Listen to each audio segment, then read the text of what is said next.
High, কেমন আছো তোমরা সবাই? আশা করছি খুব ভালো। আমিও বেশ ভালো। তো আজকে হচ্ছে কেদারনাথ ভ্লগের পার্ট 2। আর এখন আমরা দিল্লি থেকে চলে এসেছি হরিদ্বারের উদ্দেশ্যে। আর কিছুক্ষণ পরেই আমরা নামবো, তার জন্য রেডি হয়ে যাচ্ছে সবাই ব্যাগপত্র নামিয়ে। আর দেবভূমিতে আমরা প্রবেশ করছি। এই যে কি আনন্দ, তা ভাষায় প্রকাশ করা যায় না। আর ট্রেনটা হরিদ্বারে ঢুকছে, আর এই মতো সময়ে দেখছি গেটের কাছে ঠিক একটা পাকা লোক দাঁড়িয়ে আছে, এরকম মুখ বার করে এমনভাবে ঝুঁকে দাঁড়িয়ে আছে, মনে হচ্ছে যেন তাকালেই বাইরের দিকে সোনা দেখতে পাবে। তেমনটাই মনে হলো আমার। সে যাই হোক, বেশ ভালোই আনন্দ মজায় ঘুরে ফিরে আমার অষ্টমীটাও কেটে গেল। আজকে দুর্গাপুজোর অষ্টমী, আর এই নেমে পড়লাম আমি হরিদ্বারে। আর এখন যাব হোটেলের উদ্দেশ্যে। আর এখানে আমি মনে মনে ভাবছিলাম ঠিকই যে কথা বলে ব্লগ বানাবো, আর ওই আমার এই একই সমস্যা, কেমন জানি একটা অদ্ভুত লাগে আমার কথা বলে বলে ব্লগ বানাতে, কারণ আমি একটু লজ্জা পাই।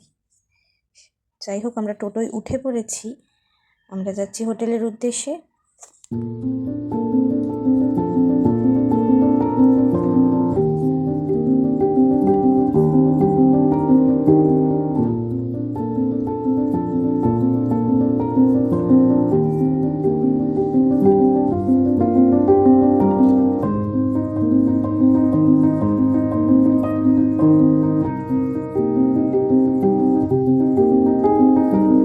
আমরা ট্রেন থেকে নেমে হোটেলে পৌঁছেই একটু ফ্রেশ হয়ে বেরিয়ে পড়েছিলাম।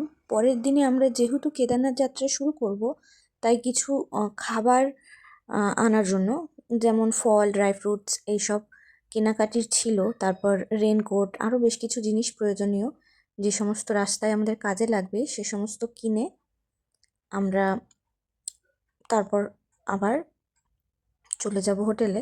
তো এখন আমরা তাই বেরিয়ে পড়েছি সমস্ত কিছু কেনাকাটা করতে। আর হরিদ্বারের রাস্তাঘাট ঘুরে ঘুরে দেখছি।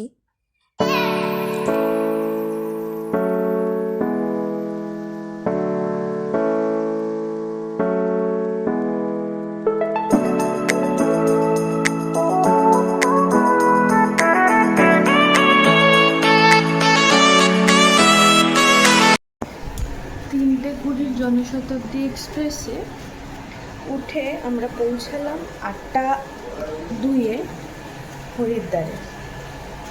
আর এখন আমরা হোটেলে, আর আমাদের হোটেল থেকে গঙ্গাটা খুব সুন্দরভাবে দেখা যাচ্ছে। দাঁড়াও, তোমাদেরকে দেখা।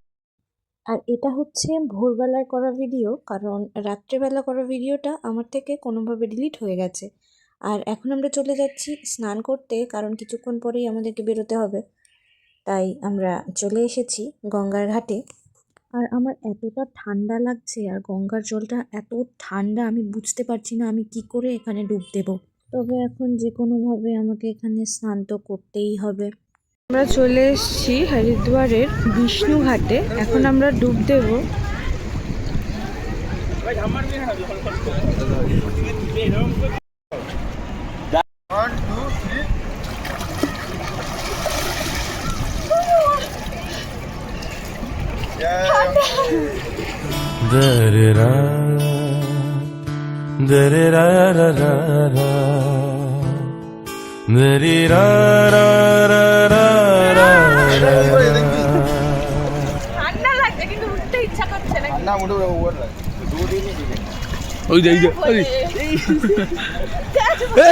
আমরা গঙ্গা স্নান সেরে এসে পড়েছি, আর আমি ঝটপট রেডিও হয়ে গেছি, কারণ আর কিছুক্ষণের মধ্যেই আমাদেরকে বেরোতে হবে।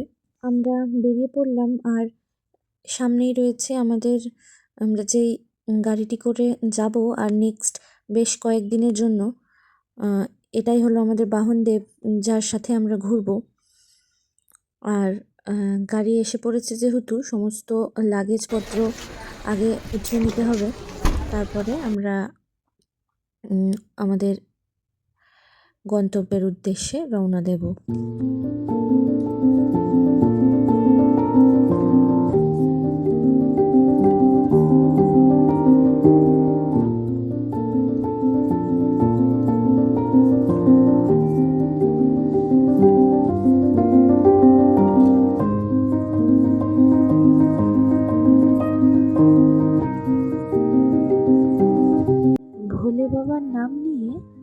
যাত্রা শুরু করলাম। জয় বাবা কেদার।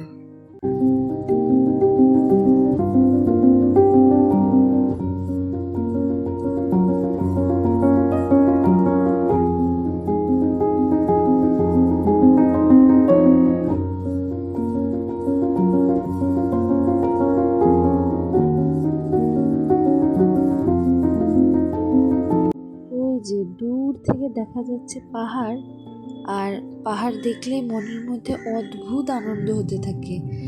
এই আনন্দ সত্যি বলে প্রকাশ করা যায় না। এ যেন এক আত্মার অদ্ভুত তৃপ্তি। তবে এই তো সবে শুরু, এখনো অনেকটা পথ পাহাড় দেখা বাকি, আর সেখানে অপূর্ব অপূর্ব দৃশ্য দেখতে পাবো, সেই আশা নিয়েই রাস্তায় এগিয়ে চলেছি। পাহাড়ের প্রত্যেকটা মানুষের মধ্যে যে এক অদ্ভুত বিষয় লক্ষ্য করা যায়, সেটা হচ্ছে ইনডিসিপ্লিন মানুষের সংখ্যা ভীষণ কম। সবাই এত ডিসিপ্লিন, আর একজনের জন্য আরেকজনের যে অপেক্ষা করা, এটা দেখতেও খুব ভাল লাগে। অবশ্য এটা করা ছাড়াও তাদের কাছে কোনো উপায় নেই, রাস্তাগুলো এতটাই সরু।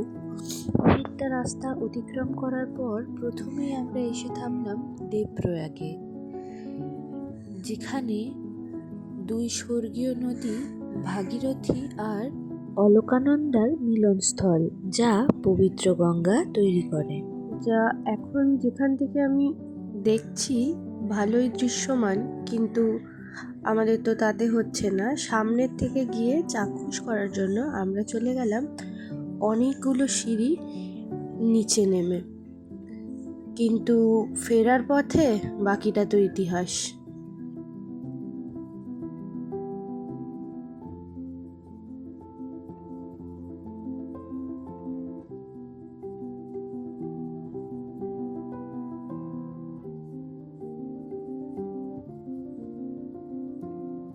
আর এই দৃশ্যটাকে ভালোভাবে উপভোগ করার জন্য আমাদের 400টা সিঁড়ি নামতে হয়েছে। নামার সময় তো বেশ আনন্দে আহ্লাদে নেমে গেছিলাম, কিন্তু ওঠার সময় সে যে কি কষ্ট, রোদে ঘেমে আমি তো একবার অজ্ঞান হয়েই পড়ে গেছিলাম। তো সেখানে পাশ থেকে এক ভদ্রমহিলা বেরোনোর সময় জল তো দিলই না, উপরন্তু এই কথাটাই মুখ থেকে বলল, এখানেই এরম হাল, কেদারনাথে চড়বে কি করে। আর সেখানেই তো মনোবল পুরো ভেঙে গেল। কিন্তু যাই হোক, তারপর আমার হাজব্যান্ড আমার চোখে মুখে জল দিল, আর আমি বাকি সিঁড়িগুলো চড়লাম। তারপর আমাদের পরবর্তী গন্তব্যের উদ্দেশ্যে রওনা দিলাম। ধারী দেবী মন্দির উত্তরাখণ্ডের অলকানন্দা নদীর তীরে, শ্রীনগর এবং দেবপ্রয়াগের মাঝামাঝি বদ্রীনাথ রোডে রয়েছে এই ধারী দেবী মন্দির। আর এই মন্দিরের দেবতা হচ্ছে মা ধারী দেবী।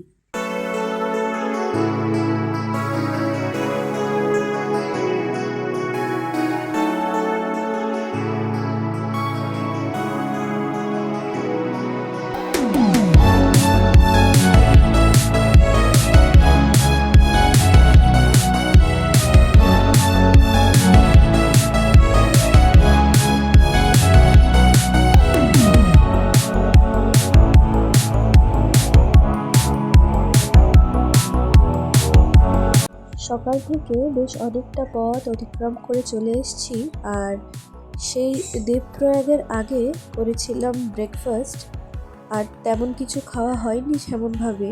তাই লাঞ্চ করতে থেমে গেলাম এক জায়গায়, যেখানে এই লাইনটা আমার বেশ নজর কাড়ল।